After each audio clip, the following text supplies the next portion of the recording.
America और Iran के बीच में भयंकर असमंजस वाली स्थिति बनी हुई है। एक तरफ शांति के लिए बातचीत चल रही है, दूसरी तरफ दोनों देश अपना सैन्य जमावड़ा भी बढ़ाते जा रहे हैं। अमेरिका और ईरान की मंगलवार को जिनेवा में दूसरे दौर की परमाणु वार्ता हुई। ईरान और अमेरिका के बीच करीब 3 घंटे तक ये बैठक चली। ईरान के विदेश मंत्री अब्बास अरागची ने वार्ता खत्म होने के बाद इसे पहले दौर की बातचीत की तुलना में ज्यादा बेहतर, ज्यादा सटीक बताया और सकारात्मक बोला। तेहरान ने कहा कि अमेरिका के साथ में उसकी अप्रत्यक्ष बातचीत हुई और इसमें ईरान के न्यूक्लियर प्रोग्राम पर ध्यान केंद्रित किया गया। ईरान के दूसरे मुद्दों पर इसमें चर्चा नहीं की गई। हालांकि मुख्य बिंदु पर अभी भी सहमति नहीं बन पाई है। दूसरी तरफ अमेरिका मिडिल ईस्ट में लगातार अपनी ताकत बढ़ाता जा रहा है। इसमें नेवल और एयर एसेट्स शामिल हैं। रिपोर्टों में कहा गया है कि परमाणु वार्ता फेल होने पर अमेरिका ने ईरान के अंदर हमला करने को एक विकल्प बनाकर रखा है। अमेरिका की बढ़ती सैन्य मौजूदगी की इसी संभावना के साथ देखा जा रहा है।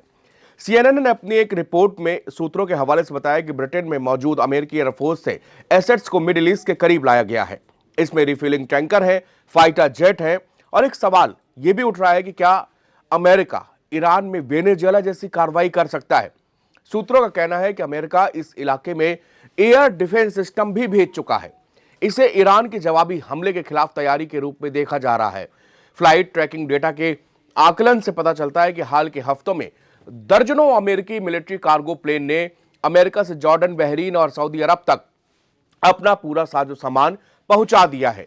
अल जजीरा की अगर एक रिपोर्ट के मुताबिक ईरान और यूएस के बीच स्विट्जरलैंड के जिनेवा में बातचीत का दूसरा राउंड हुआ, जबकि दोनों देशों के बीच मिलिट्री तनाव चरम पर है। ईरान के विदेश मंत्री अब्बास अरागची का कहना है कि यूएस के साथ हमने मुख्य सिद्धांतों पर सहमति बन गई है, लेकिन मुद्दे अभी भी अनसुलझे हैं। यूएस के वाइस प्रेसिडेंट जेडी वेंस ने फॉक्स न्यूज को बताया कि वाशिंगटन चाहता है कि तेहरान के साथ में डिप्लोमेसी से काम करे, लेकिन प्रेसिडेंट ट्रंप के पास में ईरान को न्यूक्लियर वेपन हासिल करने से रोकने के लिए सभी ऑप्शन खुले, यानी कि वो सीधे सीधे तौर पर ईरान को धमकाते हुए कह रहे हैं कि हम कभी भी ईरान पर हमला बोल सकते हैं। ईरानी नेताओं ने दोहराया कि वो न्यूक्लियर वेपन हासिल करने की कोशिश नहीं कर रहे। प्रेसिडेंट मसूद पेजेश्कियान ने कहा है कि उनका देश वेरिफिकेशन के लिए तैयार है। यह वो पॉइंट था जो कि कल की बैठक में सबसे डिफरेंट पॉइंट था और इस बार ईरान ने वेरिफिकेशन की बात जो बोली, उन्होंने कहा है कि भाई अगर आपको यकीन नहीं है तो आप हमारे देश में न्यूक्लियर साइट्स का वेरिफिकेशन कर सकते हैं, क्योंकि हम अब कोई भी अपना न्यूक्लियर प्रोग्राम नहीं चला रहे। न्यूक्लियर प्रोग्राम पर तो सहमति बनी है, लेकिन जो इन दोनों देशों के बीच में अभी एक मुख्य बिंदु है बातचीत का, वो है बैलिस्टिक मिसाइल प्रोग्राम, जिस पर मैं अभी आपको आगे बताऊंगा।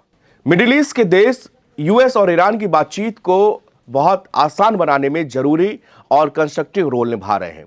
Quincy Institute for Responsible Statecraft और एग्जीक्यूटिव के वाइस प्रेसिडेंट ट्रीटा पारसी के मुताबिक इस पूरे जोन के देशों जैसे खास तौर से तुर्की, मिस्र, सऊदी अरब, ओमान, कतर और इराक ने यूएस और ईरान बातचीत को बढ़ावा देने और आसान बनाने में बहुत जरूरी और कंस्ट्रक्टिव रोल निभाया है।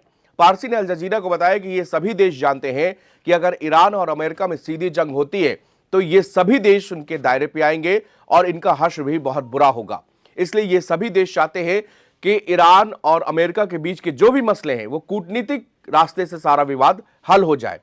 आज से 15 साल पहले वो कहते हैं कि ये रोल जो है यूरोप के देश निभाते थे, लेकिन आज ये जिम्मेदारी खाड़ी देश निभा रहे हैं। ये देखकर अच्छा लग रहा है। स्विट्जरलैंड के जिनेवा में ये वार्ता ऐसे वक्त पर हुई है जब ईरान ने सैन्य अभ्यास के लिए हॉर्मुज जल डमरू मध्य को बंद करने की घोषणा कर दी है। ईरान ने कहा है कि वो सैन्य अभ्यास के लिए हॉर्मुज जल डमरू मध्य को कुछ समय के लिए बंद कर देगा। अमेरिका एक क्षेत्र में जंगी जहाजों के बेड़ों के जरिए अपनी सैन्य उपस्थिति लगातार बढ़ाता जा रहा है। अमेरिकी वाइस प्रेसिडेंट जेडी वेंस ने कहा है कि वाशिंगटन चाहता है कि तेहरान के साथ डिप्लोमेसी से काम करे, लेकिन डोनाल्ड ट्रंप के पास में ईरान को न्यूक्लियर वेपन हासिल करने से रोकने के लिए सभी विकल्प खुले हैं। दूसरी तरफ ईरानी नेताओं ने दोहराया है कि वो न्यूक्लियर वेपन हासिल करने की कोई भी कोशिश नहीं कर रहे। ईरानी प्रेसिडेंट मसूद पेजेश्कियान ने कहा है कि उनका देश परमाणु बम बनाना नहीं चाहता। इस मुद्दे पर पश्चिमी देशों की जो चिंता है वो पूरी तरह से निराधार है, गलत है। अमेरिका और पश्चिमी देशों का कहना है कि ईरान परमाणु कार्यक्रम पर काम कर रहा है। इसी मुद्दे पर ईरान और अमेरिका में लंबे वक्त से तनातनी चल रही है। इसको लेकर दोनों देशों में बातचीत भी दूसरे दौर की हो चुकी है। Open source air traffic communication के मुताबिक शुक्रवार शाम को कई अमेरिकी फाइटर जेट को जॉर्डन के एयर स्पेस में एंट्री के लिए डिप्लोमेटिक क्लियरेंस दी गई थी। सैटेलाइट तस्वीरों के आकलन से पता चल रहा है कि 25 जनवरी को जॉर्डन के मुवक्फाक साल्टी एयर बेस पर 14 अमेरिकी F-15 फाइटर जेट तैनात थे। ओपन सोर्स डेटा बताते हैं कि इलाके में 250 से ज्यादा अमेरिकी कार्गो फ्लाइट्स आ चुकी हैं। राष्ट्रपति डोनाल्ड ट्रंप पिछले कई सप्ताह से ईरान के खिलाफ बड़ी सैन्य कार्रवाई की धमकी दे रहे हैं। शुक्रवार को उन्होंने एक बड़ी धमकी में कहा था कि ईरान में सबसे बेहतर होगा कि यहां पर शासन परिवर्तन हो जाए। ट्रंप की धमकी ने ईरान पर अपने अगले संभावित कदम को लेकर मिडिल ईस्ट में टेंशन बढ़ा दी। CNN ने मामलों की जानकारी रखने वाले 2 सूत्रों के हवाले से बताया कि अमेरिकी प्रशासन अभी तक यह समझ नहीं पाया कि अगर वो ईरानी शासन को हटाता है तो आगे क्या होगा। विदेश मंत्री मार्को रूबियो ने पिछले महीने के आखिर में कांग्रेस की सुनवाई में कहा था कि कोई नहीं जानता कि अगर तेहरान में इस्लामिक शासन का पतन होता है तो सत्ता कौन संभालेगा। अमेरिका के लिए ईरान वेनेजुएला की तरह आसान नहीं होने वाला। जनवरी की शुरुआत में निकोलस मादुरो को पकड़ने से पहले अमेरिकी इंटेलिजेंस अधिकारियों को वेनेजुएला के सत्ता समीकरणों का बहुत अच्छी समझ थी, लेकिन ईरान के बारे में उन्हें नहीं पता कि सुप्रीम लीडर अली खामनेई की जगह कौन ले सकता है। कई सूत्रों का कहना यह भी है कि पिछले महीने जब ईरान में प्रदर्शन चरम पर थे तो एक्शन का सही समय था। उन्हें इस बात पर संदेह है कि क्या अब मिलिट्री हमले से वो हासिल कर पाए जो पिछले महीने वो कर सकते थे। अब समस्या ये आती है कि जब परमाणु प्रोग्राम पर ईरान अपनी बात कहता जा रहा है तो फिर अमेरिका उसमें राजी क्यों नहीं है। आखिर वो बात का कौन सा पॉइंट है जिस पर दोनों देशों के बीच शांति वार्ता या परमाणु वार्ता रुकी हुई है। इसमें सबसे बड़ा रोल है इजराइल का। दरअसल इजराइल बार बार अमेरिका से यह कह रहा है कि आप अगर कोई डील ईरान के साथ में कर रहे हैं तो उसमें बैलिस्टिक मिसाइल का मुद्दा रखिए ताकि ईरान अपने बैलिस्टिक मिसाइल के सारे प्रोग्राम को बंद कर दे। अमेरिका कहता है कि भाई हमने जो मुद्दा था वो था न्यूक्लियर को लेकर ईरान ने साफ कर दिया कि वो किसी भी तरह का न्यूक्लियर बॉम्ब नहीं बना रहा है। इसके साथ साथ उन्होंने ये भी कह दिया कि अगर आपको फिर भी कोई दुविधा है तो आप इसकी वेरिफिकेशन इसके लिए कर सकते हैं, इसके लिए आप आज़ाद हैं।